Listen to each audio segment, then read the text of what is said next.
तो जैसे कैल्शियम का करना है तो कैल्शियम का इलेक्ट्रॉनिक विन्यास पहले 1s2 2s2 2p6 3s2 3p6 गिनते भी रहिए 2 2 4 ऊपर वाला गिनना है वो इलेक्ट्रॉन को बताता है 2 2 4 6 4 10 2 12 6 18 18 के बाद 4s2 18 2 20 हो गया कि नहीं हो गया। तो सबसे बाहरी कक्षा कौन हुआ 4 नंबर में।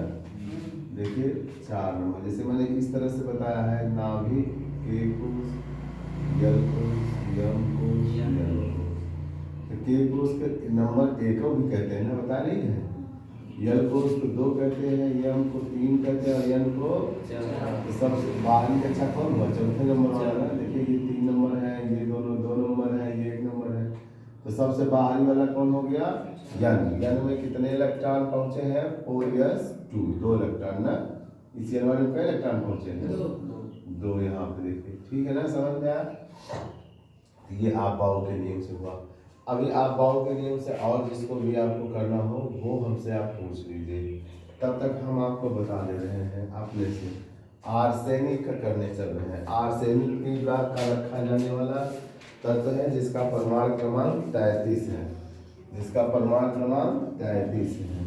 तो 33 को जब करेंगे तो देखिए इसका भी वही वाला रूल रहेगा 1s2 2s2 2p6 3s2 3p6 4s2। अब गिन लीजिए 2 2 4 6 4 10 2 12 6 18 18 2 20 10 30 हो गया ना 3d10 अब 4p3 देखिए गिन लीजिए आ गया 2 2 4 6 4 10 2 12 12 6 18 2 20 10 30 3 33 हो गया ना। तो बस ऐसे ही करना है सबका। इसके पी में कितने गए बताया है। पी में अधिकतम इलेक्ट्रॉन रखने की क्षमता कितनी होती है 6। तो उसके कक्षा कितने बनेंगे आधा। जितना इलेक्ट्रॉन रखने की क्षमता होती है उसका आधा बनते हैं। तो 3 इलेक्ट्रॉन गए तो एक एक कमरे में एक एक इलेक्ट्रॉन दे दीजिए हो गया। और ये लोग तो पूरा बनेंगे ना। इधर डी में 5 बनता है 5 में 10 बनाएंगे। तो जो पूरा बनेगा उसका कोई मतलब नहीं यहाँ तक बना दिया ना जी समझ में आया नहीं। वाई कोष कौन है 4s और 4p। एक एक आपके 2 बच्चे हैं ना कोष वाले में देखिए बनाए हैं ना 4s 4p 4d 4 या मिला कि नहीं 4 में चलिए ठीक मिल गया ना 32 इलेक्ट्रॉन रखने की क्षमता होती है इस परिवार में। इसी तरह से आप किसी और का भी पूछ लीजिए। जैसे मान लीजिए कुछ अगर आपके दिमाग में आ रहा है तो आप लोग पूछ लीजिए मैं बताता ही हूँ। अब आप आ जाइए उसका टंगस्टन का कर लेते हैं। टंगस्टन 74 है। बिजली के तार में जो बल्ब जलता है उसके अंदर जो जल रहा होता है उसी को टंगस्टन कहते हैं।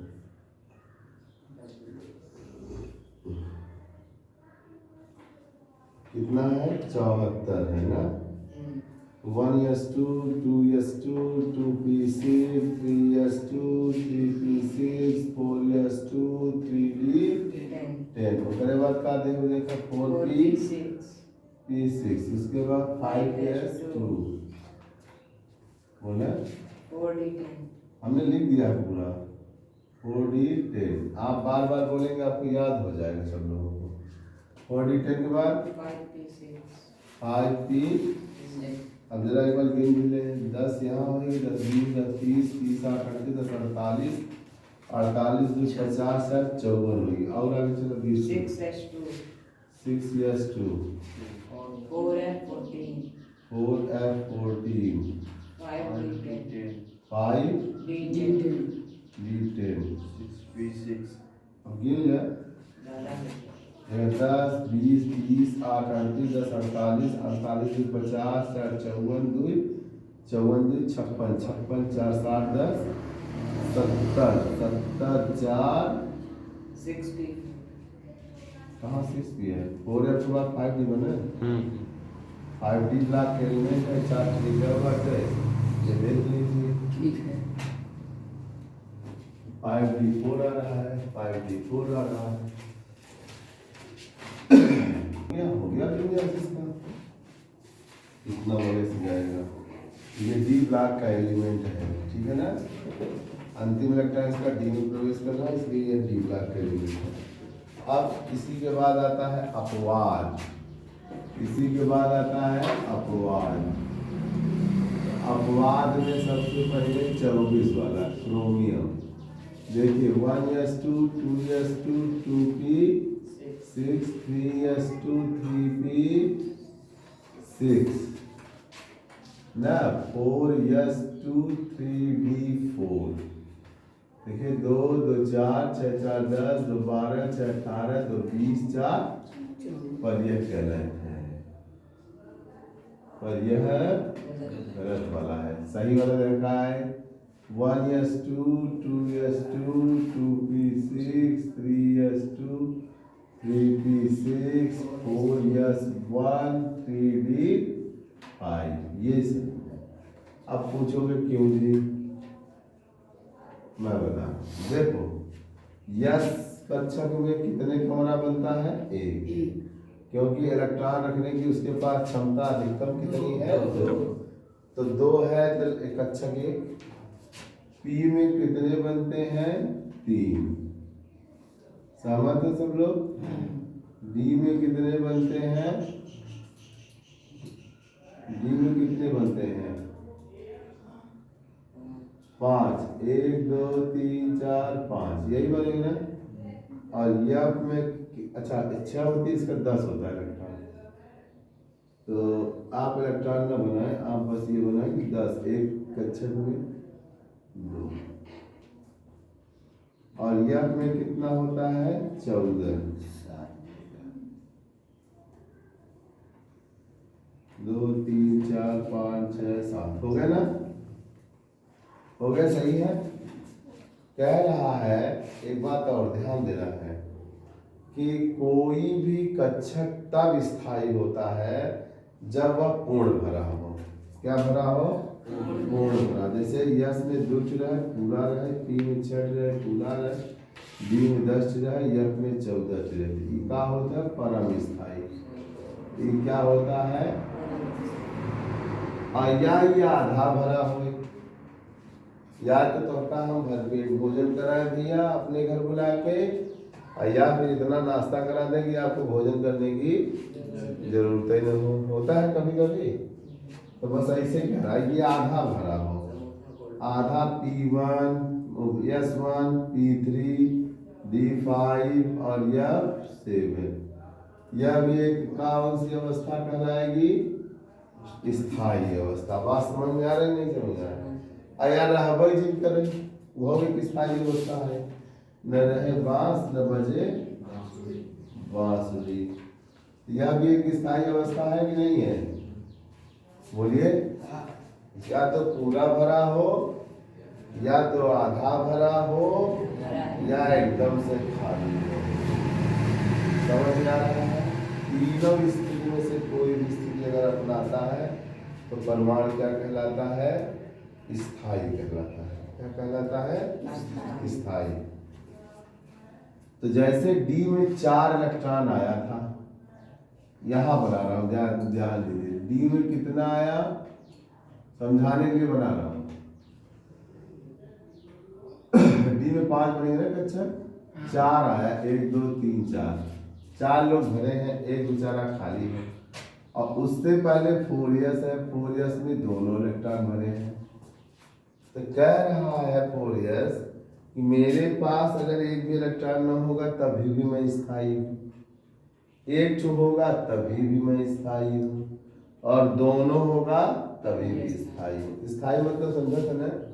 हम लोग सुबह से शाम तक 3 साल की उम्र से कॉपी किताब लेके चलना शुरू किए, तो किस ये पढ़ रहे हैं, जीवन में स्थायी बनने के लिए।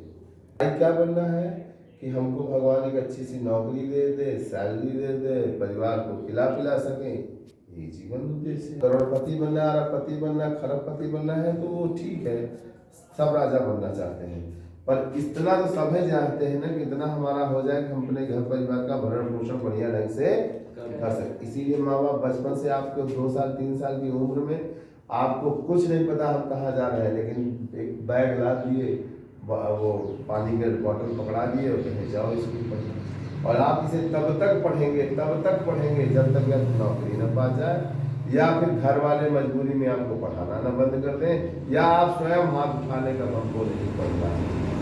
यही स्थिति आएगी तभी पढ़ाई बंद होगा, नहीं तो पढ़ाई नहीं होगा। बात समझ में आया?